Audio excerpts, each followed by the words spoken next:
Na semana passada, estudamos sobre a Igreja Cristã Nascente, ou seja, a igreja do primeiro século, a igreja que aconteceu, formou-se logo após a ressurreição de nosso Senhor Jesus Cristo. A Igreja Apostólica. Vimos que era uma comunidade fraterna. Havia amor entre os crentes, amor entre aqueles que foram salvos em Cristo. Além disso, era uma comunidade missionária.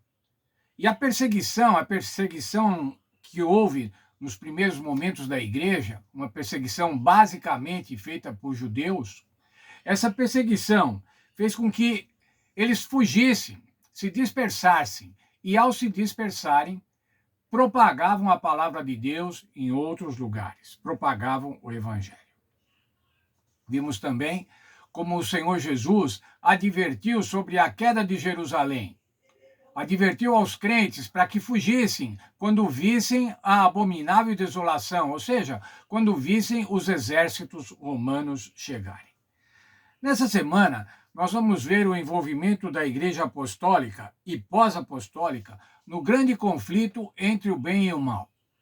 Dentro desse conflito entre o bem e o mal, como é que a Igreja Apostólica e a Igreja pós-apostólica foi influenciada? O grande conflito, o conflito cósmico, é um conflito entre lados antagônicos, totalmente diferentes, irreconciliáveis. Satanás sempre quis destruir a igreja. No século I e II, basicamente no século I e II, Satanás quis destruir a igreja perseguindo a igreja, afligindo a igreja. Mas depois do século III até o século V e posteriormente, Satanás quer destruir a igreja, quis destruir a igreja e ainda quer destruir a igreja, corrompendo a doutrina, propagando mentiras, seduzindo a igreja, fazendo com que a igreja, fazendo com que os filhos de Deus, a igreja, deixe os ensinos peculiares da igreja, os ensinos dados por Senhor Jesus Cristo, ou seja, a verdade. Nessa semana, nós temos alguns temas. O primeiro é nunca comprometer princípios da verdade para acomodar o erro. O que aconteceu com a igreja apostólica, pós-apostólica, é que para se acomodar com o povo, para se acomodar com o governo, ela fez grandes concessões a princípios de verdade. Mas ainda, o diabo pressionou a igreja primitiva e pressiona a igreja atual para levá-la ao erro e fazer concessões em favor do pecado. Ora, muitas vezes somos taxados de radicais e Satanás argumenta, mas vocês precisam ser flexíveis, vocês precisam acomodar, fazendo isso em nome do bem da igreja, para que a igreja progrida. Será que é isso que Deus quer da igreja, que a igreja progrida à custa de sacrificar princípios? Ainda nessa semana vamos ver o seguinte: comprometer a verdade é trair a Deus, destruir o cerne da doutrina e tomar o partido de Satanás. Sabe, irmãos, não há meios certos com o pecado. O pecado é sempre errado. Não há como conciliar o pecado com a verdade. Nesse sentido, então, irmãos, nós, ao comprometermos a verdade, nós traímos a Deus e destruímos o cerne, ou seja, o essencial da verdade. Ainda vamos ver nessa semana que a vitória somente permanecendo em Cristo. Obtemos a vitória sobre a mentira, a vitória sobre o mal, somente se permanecemos em Cristo. E como é que permanecemos em Cristo? Nos fundamentando na santa palavra de Deus. Veja, por favor, amigos, irmãos, esse texto, Marcos 7:7. Em vão me adoram, ensinando doutrinas que são preceitos de homens. Veja, irmãos, o Senhor Jesus estava falando assim: olha, se vocês estão me adorando com preceitos de homem, essa adoração é vã. Essa adoração não serve.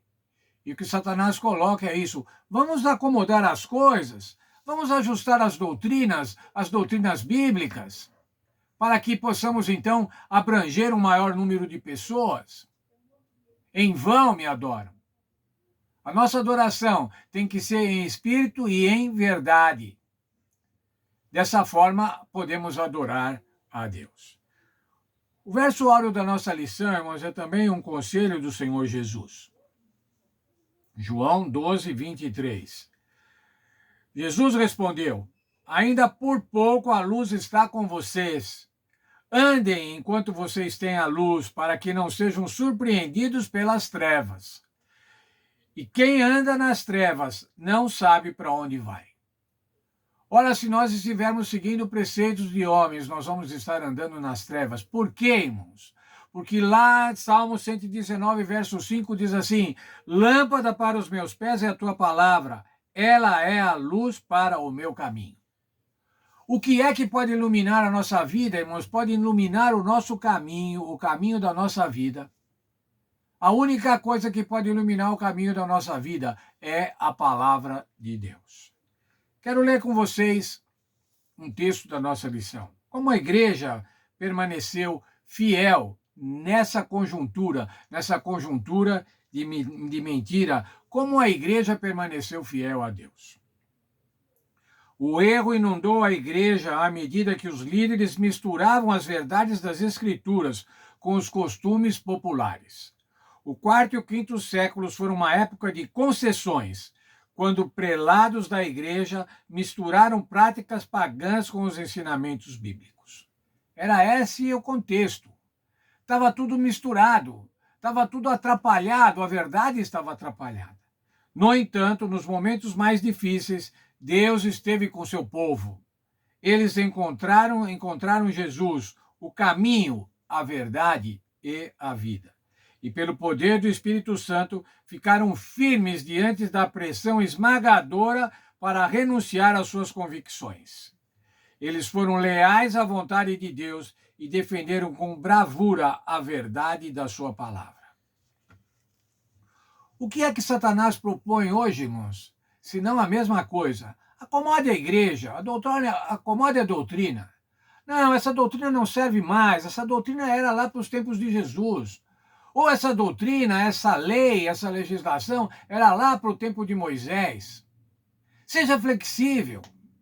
Acomode a doutrina. Afinal de contas, nosso Deus é um Deus de amor. Por que nós vamos ser tão intransigentes? Qual deve ser a nossa atitude, irmãos? Nós vemos na Bíblia que tudo que foi escrito para nosso ensino. O que está escrito na Bíblia, o que vamos estudar na lição dessa semana, irmãos, é para nosso ensino. Saber como nos comportar, saber como resistir às seduções que Satanás apresenta. Muitas vezes em nome do crescimento da igreja. É nesse sentido, irmãos, que nós vamos estudar essa semana. Como nos proteger, como ter uma luz especial, a luz da palavra de Deus, nessa escuridão de doutrinas, de trevas doutrinárias. Que Deus esteja conosco nessa semana e que a gente possa fazer um belo estudo, um estudo feliz, um estudo que nos anime, um estudo que nos esclareça a melhor maneira de louvarmos e de engrandecermos ao Senhor Deus. Vamos orar. Obrigado, Senhor, porque mais uma vez temos esta oportunidade de livremente estudar a Tua palavra. Temos a oportunidade, Senhor, de buscar luz na Tua palavra. E temos a certeza de que vamos encontrar luz na Tua palavra para nos defender das trevas que Satanás propõe, muitas vezes até para a igreja. Nos abençoa nesse sentido, faça com que tenhamos tempo, disposição, ânimo para estudar a lição nessa semana e que possamos estudá-la e no final da semana, no próximo sábado, possamos estar nas classes da escola sabatina, aprendendo um pouco mais juntos sobre este grande tema, a luz que brilha na escuridão. Deus abençoe a cada um de nós. Muito bem, então vamos firmes no estudo desta semana, que desejo a todos um estudo muito feliz. Que Deus abençoe a cada um de nós e que nós aprendamos um pouco mais sobre a palavra de Deus, um pouco mais sobre como melhor louvar, melhor obedecer a Deus e melhor praticar a verdadeira religião. Deus esteja com cada um de nós.